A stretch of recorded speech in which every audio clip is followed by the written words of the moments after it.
Assalamualaikum warahmatullahi wabarakatuh. Perkenalkan, nama saya Tisa Augastarisnandani dari kelas A1 dengan NIM 2010116220038, Prodi Pendidikan Bahasa dan Sastra Indonesia.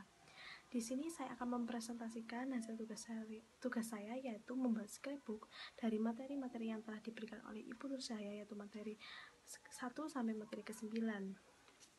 Pertama-tama saya akan menunjukkan scrapbook saya. Ini scrapbook saya. Lalu pada halaman pertama ada cover dengan nama saya. Baik, materi yang pertama adalah fonologi, ruang lingkup fonologi dan kajiannya.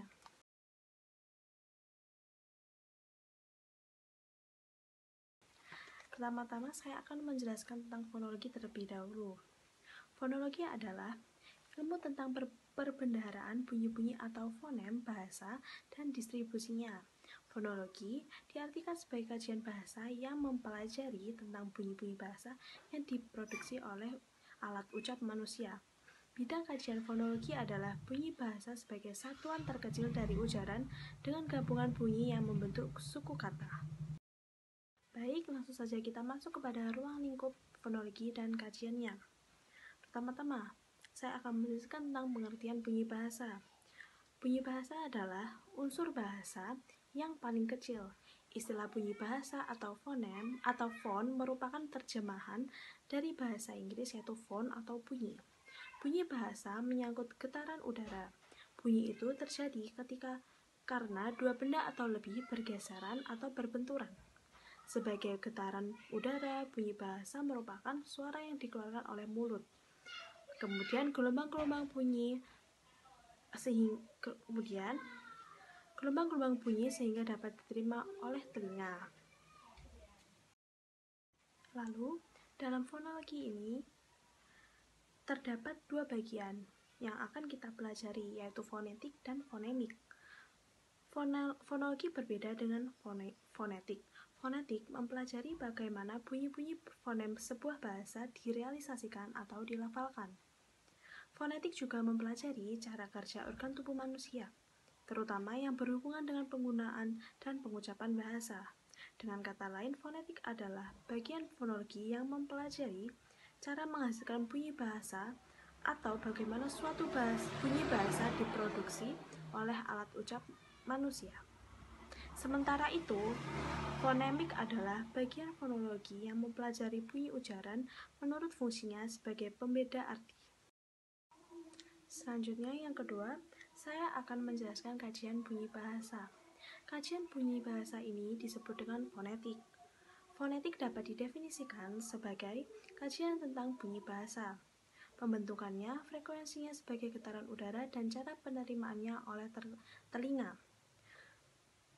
Berdasarkan proses kejadian bunyi bahasa tersebut, fonetik dibagi menjadi 3 jenis, yakni fonetik artikulatoris, fonetik akustik, dan fonetik auditoris.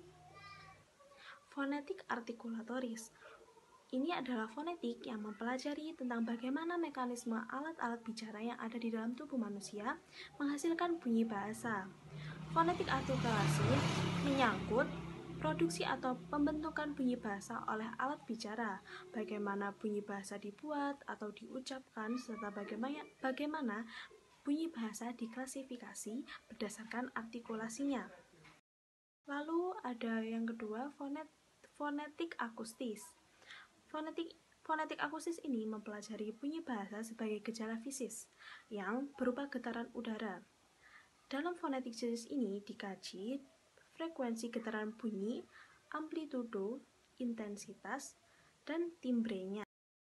Lalu yang ketiga atau yang terakhir adalah fonologi, linguistik, dan disiplin lain.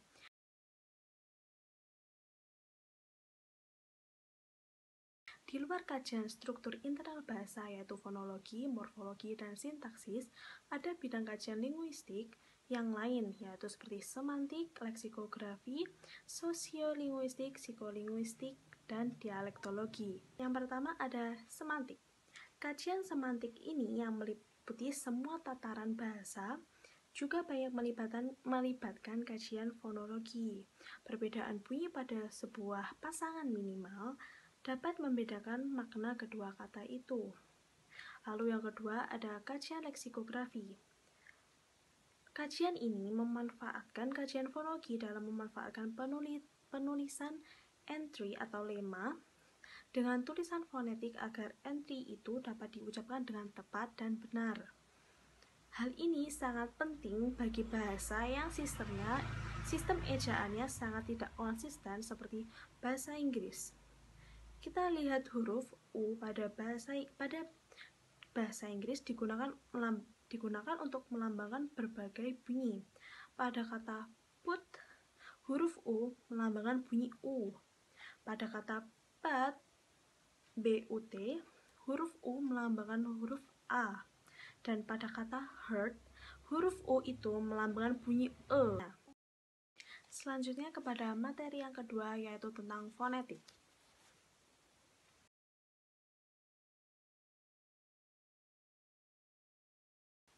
Baik, pada materi pertama saya telah menjelaskan 3 jenis fonetik, yaitu fonetik artikulatoris, fonetik auditoris, dan fonetik akustik.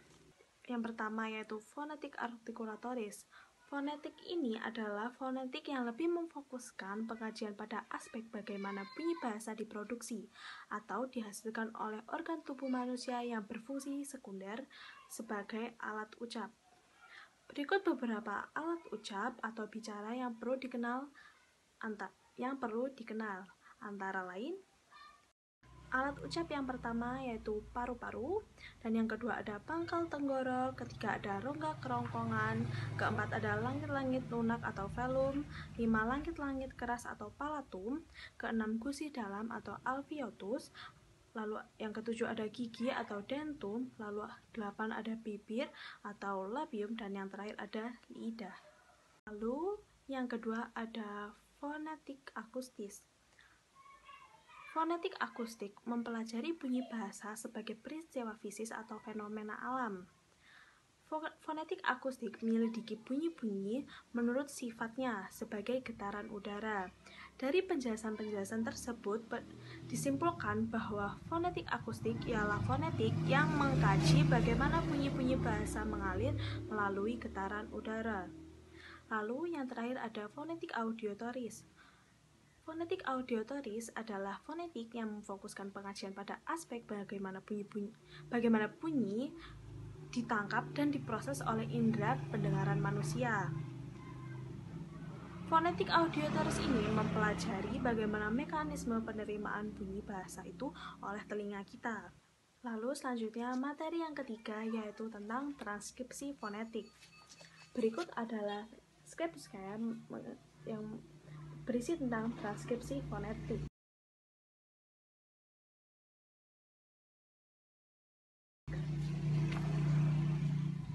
Yang pertama ada pengertian transkripsi fonetik, dan yang kedua ada tujuan dan manfaat transkripsi fonetik, yang ketiga ada lambang fonetik, dan yang keempat ada penggunaan lambang fonetik dalam kalimat.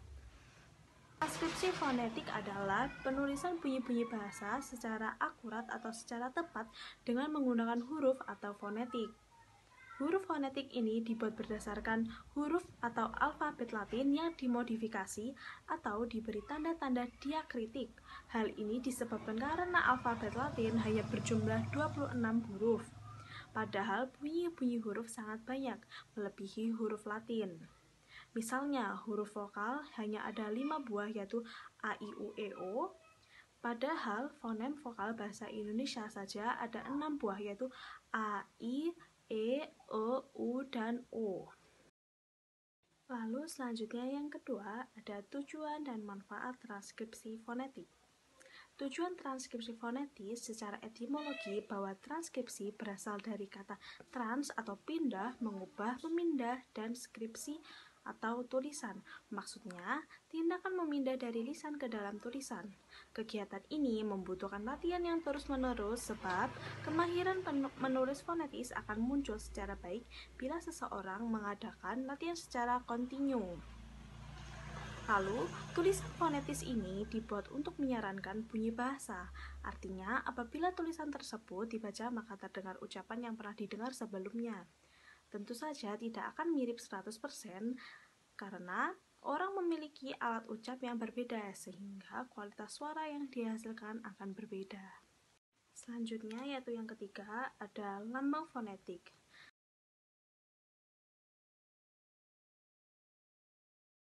Seperti yang kita lihat di gambar sebelah, terdapat banyak sekali lambang fonetis. Di sini saya akan memberikan 3 contoh saja lambang fonetis tersebut. Yang pertama ada lambang fonetis A kecil, W kecil di bawah atau sama dengan huruf A dan W di subscript. Contoh katanya seperti payau. Payau. Dalam penulisan fonetis, pa plus ya, W di subscript. Tapi tulisannya tetap payau. P-A-Y-A-U. Lalu selanjutnya ada harimau.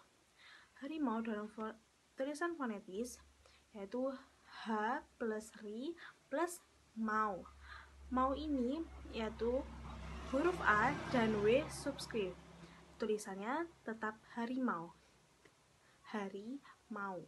Lalu ada huruf A dan Y subscript. Contohnya seperti kata santai. Huruf fonetisnya san plus tai atau Y subscript. Lalu ada huruf O kapital dan Y subscript. Seperti pada kata cowboy. Ko plus boy. Huruf O kapital dan Y subscript. Lalu yang keempat ada penggunaan lambang fonetik dalam kalimat.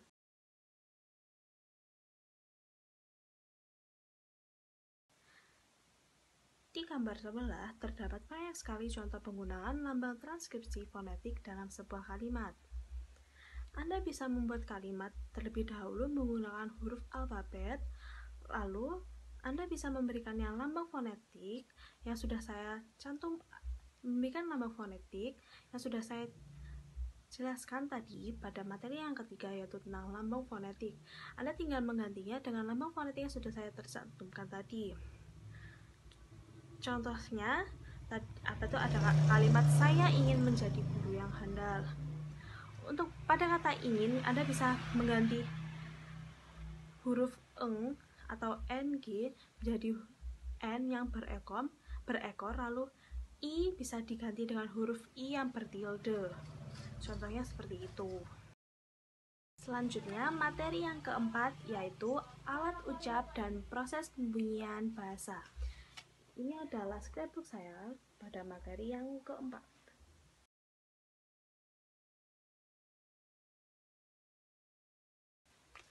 Pada materi keempat ini, saya akan menjelaskan tentang pengertian alat ucap, alat-alat ucap yang terlibat dalam pembunyian bahasa, dan proses pembunyian bahasa. Yang pertama-tama yaitu pengertian alat ucap. Secara umum, alat ucap adalah organ tubuh manusia yang berfungsi dalam pengucapan bunyi bahasa. Organ-organ yang terlibat antara lain adalah paru-paru, laring, faring, rongga hidung, rongga mulut, bibir, gigi, lidah, alveolum, palatum, velum, dan uvula. Nah, alat ucap ini terbagi menjadi dua, yaitu artikulator pasif dan aktif. Artikulator pasif adalah organ-organ yang tak bergerak sewaktu terjadi artikulasi suara seperti bibir atas, gigi atas, dan alveolum. Lalu, artikulator aktif bergerak ke arah artikulator pasif untuk menghasilkan berbagai bunyi bahasa dengan berbagai cara. Artikulator aktif utama ada lidah, uvula, dan rahang bawah, termasuk gigi bawah dan bibir bawah. Baik, selanjutnya saya akan menjelaskan materi kelima, yaitu ada pengertian bunyi bahasa, jenis-jenis bunyi bahasa, unsur-unsur suprasegmental, dan silabel.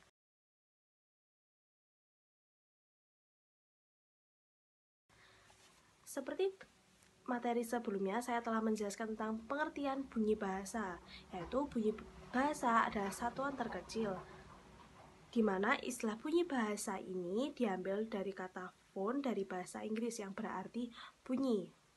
Lalu langsung saja ke yang kedua, yaitu jenis-jenis bunyi bahasa. Yang pertama ada bunyi vokal, konsonan, dan semivokal.